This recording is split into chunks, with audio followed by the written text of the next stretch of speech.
Okay, so this happened last summer. I was totally burnt out, just completely fried from work and city life and everything.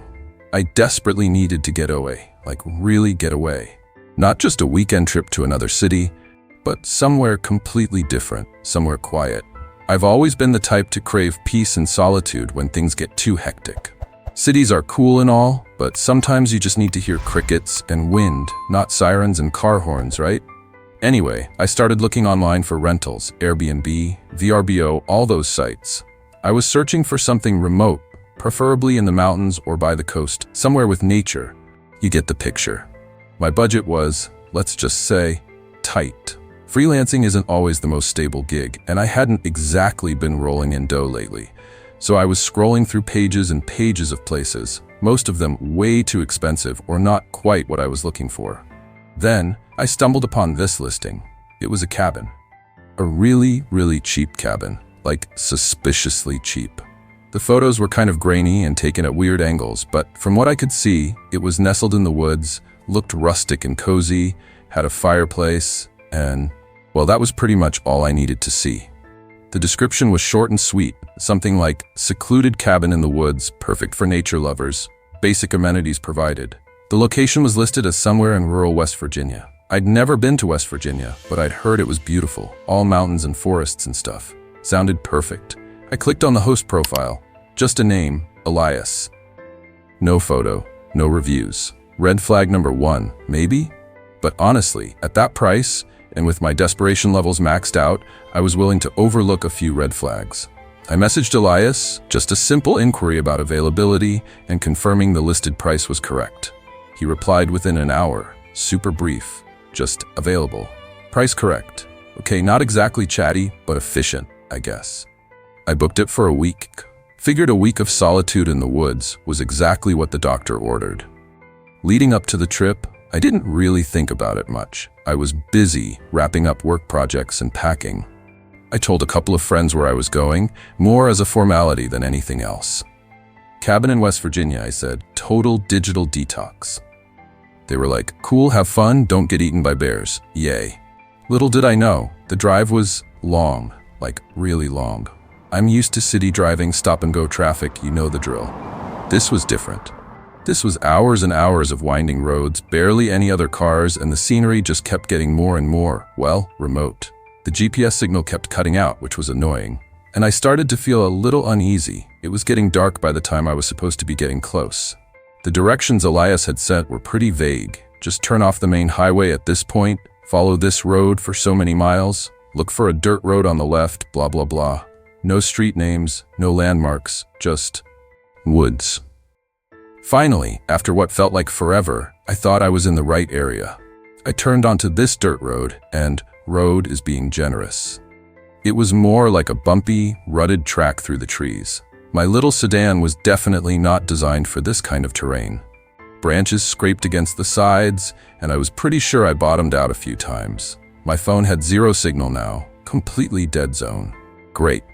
After another eternity of bumping along, I saw it. The cabin. It was even more rustic than the photos had suggested.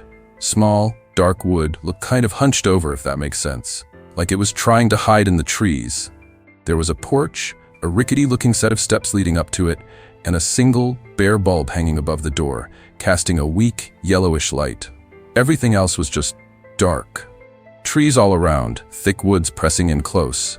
No other houses in sight, no sounds except the wind in the trees and the crunch of gravel under my tires as I parked. I turned off the engine and just sat there for a minute, listening. Silence. Complete, utter silence, except for the wind. It was intense. Peaceful in a way, but also a little unsettling. I took a deep breath and got out of the car. The air was cool and damp, smelled like pine needles and earth. I grabbed my bag from the trunk and trudged up the steps to the porch. The front door was a solid wooden thing, looked old and heavy. There was a rusty key box next to the door. I fumbled with it for a minute, managed to get it open, and there was a key inside. Okay, so far so good. I unlocked the door and pushed it open. It creaked loudly, like it hadn't been opened in a while. The inside was dim. The only light was coming from the porch bulb filtering through the window next to the door.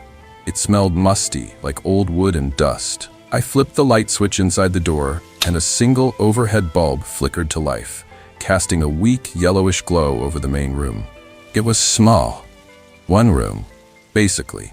A living area with a worn-out couch and a coffee table, a small kitchen area in one corner with a stove and a mini fridge, and a door leading off to what I assumed was the bedroom and bathroom.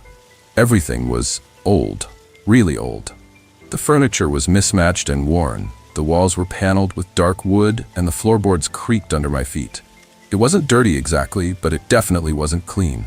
It felt lived in, but not in a cozy, welcoming way, more like inhabited. I walked over to the window and peered out. Just trees. Trees and more trees, stretching as far as I could see in the dim light. Darkness pressing in all around. I shivered, even though it wasn't that cold inside. I had this sudden, overwhelming feeling of being completely alone, isolated, cut off. I told myself to stop being ridiculous. This is what I wanted, right? Seclusion, peace and quiet. I was just tired and stressed from the drive. I needed to unpack, get settled, maybe make some tea. I went back to the car and grabbed the rest of my bags. Inside, I explored a bit more. The bedroom was tiny, just a bed and a small dresser. The bathroom was even smaller, with a shower stall, a toilet, and a sink. Everything was functional, I guess, but definitely basic. There were towels and sheets provided, thankfully, though they smelled faintly of mothballs. Charming. I unpacked, made the bed, and then went to the kitchen area to see about tea. The mini fridge was humming loudly in the silence, and it was mostly empty. Just a few condiments and a half-empty bottle of something unidentifiable. The cabinets were sparsely stocked with chipped dishes and some rusty pots and pans. There was a kettle, though, and a box of tea bags that looked like they'd been there since the 70s. Still, tea was tea. I filled the kettle with water from the tap, which, thankfully, seemed to be working, and put it on the stove. While the water was heating, I wandered back into the living area and looked around again. There wasn't much to look at, really. A couple of dusty bookshelves with a random assortment of old paperbacks, mostly westerns and thrillers. A small, ancient-looking TV in the corner with no remote. And that was about it. Except for the fireplace. That was actually kind of nice. A big stone fireplace taking up almost one whole wall. There was a stack of firewood next to it and some kindling. I thought about starting a fire, but it was still early evening, and I wasn't really cold yet. Maybe later. The kettle whistled, startling me in the silence. I made my tea, took it back to the living area, and sat down on the couch. It was surprisingly comfortable, despite looking like it had seen better decades. I sipped my tea and looked around, trying to get a feel for the place. It was definitely rustic and isolated, and kind of creepy, if I was being honest with myself. There was just something about the atmosphere that felt off. A heavy stillness, a sense of being watched, even though I knew there was no one around for miles. It was probably just my imagination running wild, fueled by the long drive and the general weirdness of the whole situation. I told myself to relax, to enjoy the peace and quiet. This was supposed to be a relaxing getaway, remember? As the evening wore on, the darkness outside deepened. The single porch light did little to penetrate the thick woods surrounding the cabin. Inside, the silence became more pronounced, broken only by the occasional creak of the floorboards and the hum of the fridge. I tried reading one of the paperbacks I found on the bookshelf, but I couldn't really focus. My mind kept wandering, my senses felt heightened. Every little sound seemed amplified in the silence. Every shadow seemed to move in the dim light. I started to feel uneasy. Not scared, exactly, but definitely uneasy. Like something was wrong, but I couldn't put my finger on what it was. There was no logical reason to feel this way. I was safe in the cabin, alone in the woods, exactly as I'd planned. So why did I feel this prickling sense of dread crawling up my spine? I got up and started pacing around the small room. Maybe I just needed to stretch my legs. I went to the door and opened it, stepping out onto the porch. The darkness outside was intense, like pitch black. The porch light barely made a dent in it. I could hear the wind rustling the leaves in the trees and something else, a faint, rustling sound in the undergrowth, just at the edge of the light, like something moving around out there. I strained my ears, trying to identify the sound. Was it an animal? A deer, maybe? Or something else? Something bigger? My heart started to beat a little faster. I told myself it was just my imagination again, that I was being paranoid. It was the woods, after all. Of course there were animals, but the sound, it didn't sound like an animal. It was heavier, more deliberate, like something was pacing, just beyond the edge of the light, watching. I stood there for a moment longer, frozen, listening. The rustling sound continued, circling just outside the pool of light. I couldn't see anything, just blackness and the rustling leaves. My skin started to crawl. I felt a cold sweat break out on my forehead. Okay, nope. I wasn't doing this. I backed slowly back inside the cabin, closed the door, and locked it. Then I double-checked the lock, just to be sure. And then I went and locked the back door too, even though I hadn't even seen a back door yet, just to be safe. Inside, I felt a little better, a little more protected. But the feeling of unease still lingered, a knot in my stomach that wouldn't go away. I turned on the ancient TV, hoping for some noise, some distraction. Static. Just static. No signal out here, apparently. Fantastic. I tried to tell myself it was all in my head, that I was just tired and stressed and letting my imagination get the better of me. But the feeling, it was so persistent, so real, like a warning, like something was definitely wrong. I decided to start a fire. Maybe some warmth and light would make me feel better. I gathered some kindling in logs, arranged them in the fireplace, and lit a match. It took a few tries, but eventually the kindling caught and a small flame flickered to life. I added more kindling, then a log, and slowly the fire grew, casting a warm, flickering light around the room. The fire did help a little. The cabin felt a bit cozier, a bit less menacing. I sat on the couch, wrapped in a blanket, watching the flames dance and crackle. The rustling sounds outside seemed to fade into the background. Or maybe I was just tuning them out, focusing on the fire. I stayed up late, just staring into the flames, trying to calm my racing thoughts. Eventually, exhaustion won out, and I drifted off to sleep on the couch, still wrapped in the blanket, the fire crackling softly in the fireplace. I woke up abruptly in the middle of the night. Something had woken me, but I wasn't sure what. For a moment, I just lay there, disoriented, listening. Silence. The fire had died down to embers, casting flickering shadows around the room. It was colder now, the cabin feeling damp and chilly. Then I heard it again, a sound. Faint but distinct. A scratching sound, like fingernails scraping against wood. It seemed to be coming from the walls?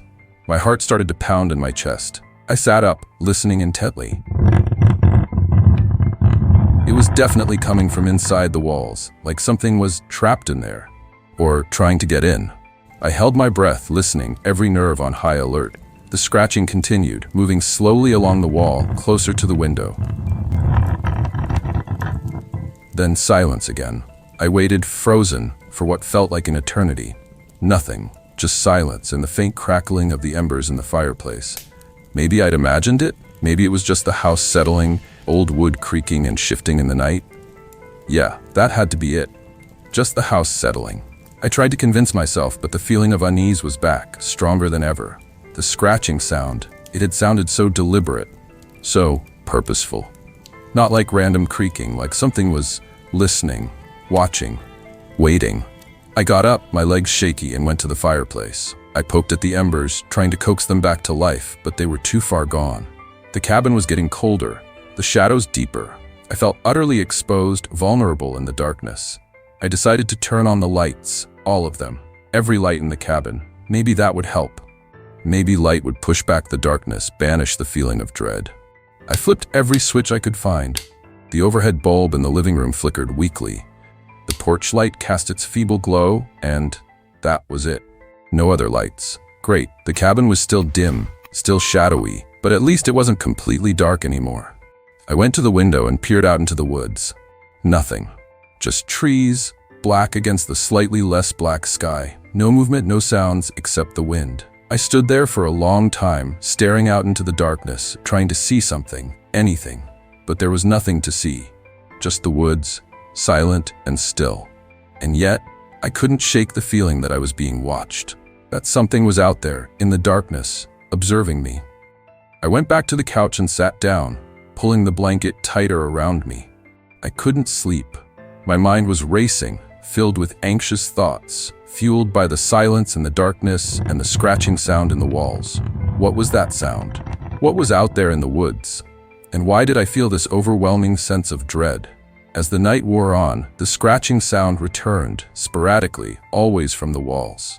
Sometimes it was faint, barely audible. Other times it was louder, more insistent, like something was trying to claw its way through the wood. Each time I heard it, my heart would jump and a fresh wave of fear would wash over me. I stayed awake for the rest of the night, huddled on the couch, listening to the scratching in the walls, staring into the darkness, waiting for dawn. The first hint of light filtering through the window was like a lifeline. Slowly, gradually, the darkness began to recede. The shadows to shrink. The scratching sounds stopped. The silence outside seemed less menacing, more normal. When the sun finally rose, casting a weak, watery light through the trees, I felt a wave of relief wash over me. Daylight, safety.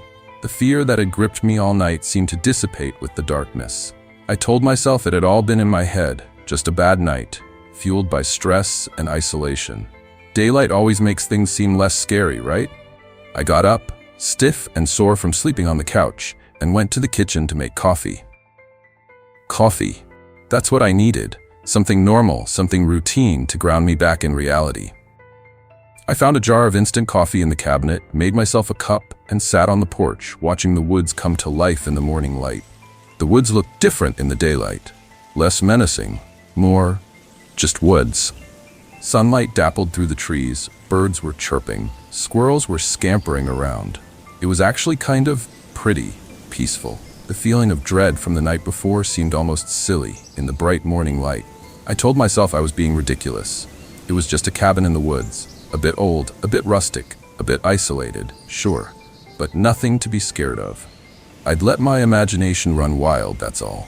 I needed to relax, to enjoy the nature, to get some fresh air. That's why I came here, remember? I decided to go for a walk, get out of the cabin, explore the woods a bit, clear my head. I put on my hiking boots, grabbed a bottle of water, and stepped off the porch, into the woods.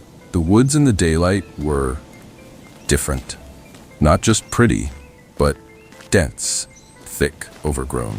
The trees were tall and close together, blocking out much of the sunlight. Even in the daytime, it was still shady and dim under the canopy. The air was still cool and damp, smelled of earth and decaying leaves. I followed a faint trail leading away from the cabin, deeper into the woods. The trail was narrow and overgrown, barely visible in places. It twisted through the trees, up and down small hills, deeper and deeper into the forest. The sounds of birds and squirrels faded behind me, replaced by silence. A different kind of silence than in the cabin. A heavy, watchful silence. As I walked, I started to notice things. Things I hadn't seen in the dark. Strange shapes in the shadows, twisted branches that looked like figures, oddly placed rocks forming unnatural patterns, and smells. Not just the smell of pine and earth, but other smells too. Faint, musky smells. Unpleasant smells. I started to feel uneasy again. The daylight wasn't helping as much as I thought it would. The woods felt wrong, oppressive, like they were alive and watching me. I kept walking, telling myself I was just being paranoid, that it was just the woods, just nature. But the feeling wouldn't go away. It grew stronger with every step, a cold knot of dread tightening in my stomach. Then I saw it. Off the trail, deeper in the woods, something pale. Something white, partially hidden behind a thicket of bushes. Curiosity, and maybe a little bit of morbid fascination, drew me towards it. I pushed through the bushes, branches scratching at my arms and face, and stepped into a small clearing. And there it was, a structure, made of bone, white bone, bleached by the sun and rain. A crude makeshift structure, like a small shrine, or something else? It was hard to tell what kind of bones they were. Some looked like animal bones, but others were too human-like. Skulls, ribs, vertebrae, all arranged in a disturbing, unnatural way. My breath caught in my throat, my blood ran cold. This wasn't just nature. This wasn't just woods. This was something else, something dark, something wrong. I stared at the bone structure, frozen, my mind reeling. What was this? Who built it? And why? 1,000 questions raced through my head, none of them with any easy answers. And then a new sound, faint but distinct, carried on the breeze. A humming sound. A low, rhythmic humming like chanting. It seemed to be coming from deeper in the woods, further down the trail. The direction I'd been heading. My heart started to pound in my chest. The humming grew louder, closer. It was definitely chanting. Low, guttural voices speaking in a language I didn't recognize, a language that sounded ancient and malevolent. Fear, raw and primal, gripped me. This wasn't just unease anymore. This was terror, real, bone-chilling terror. I knew in that moment that I was in danger, that something was terribly, terribly wrong, and that I needed to get out of there. Now, I turned and ran. Not walked, not hiked, but ran. I scrambled back through the bushes, back onto the trail, and sprinted back the way I came, my lungs burning, my legs aching, my heart pounding like a drum in my ears. The chanting grew louder behind me, closer, following me through the trees. I didn't look back. I didn't dare to look back. I just ran, blindly, desperately, back towards the cabin, back towards safety. I didn't even know if the cabin was safe anymore. But it was the only place I knew, the only direction I had. I burst out of the woods and into the clearing around the cabin, gasping for breath, my body trembling. The cabin looked different now. Not rustic and cozy, but small and vulnerable, huddled in the shadows of the trees. The porch light seemed even weaker, barely pushing back the encroaching darkness. I stumbled up the steps, fumbled with the key, unlocked the door, and slammed it shut behind me, locking it, double locking it, bolting it, every lock I could find. Then I leaned against the door, panting, my body shaking, listening. Silence. The chanting had stopped, or maybe it was just too faint to hear inside the cabin. I didn't know what to do.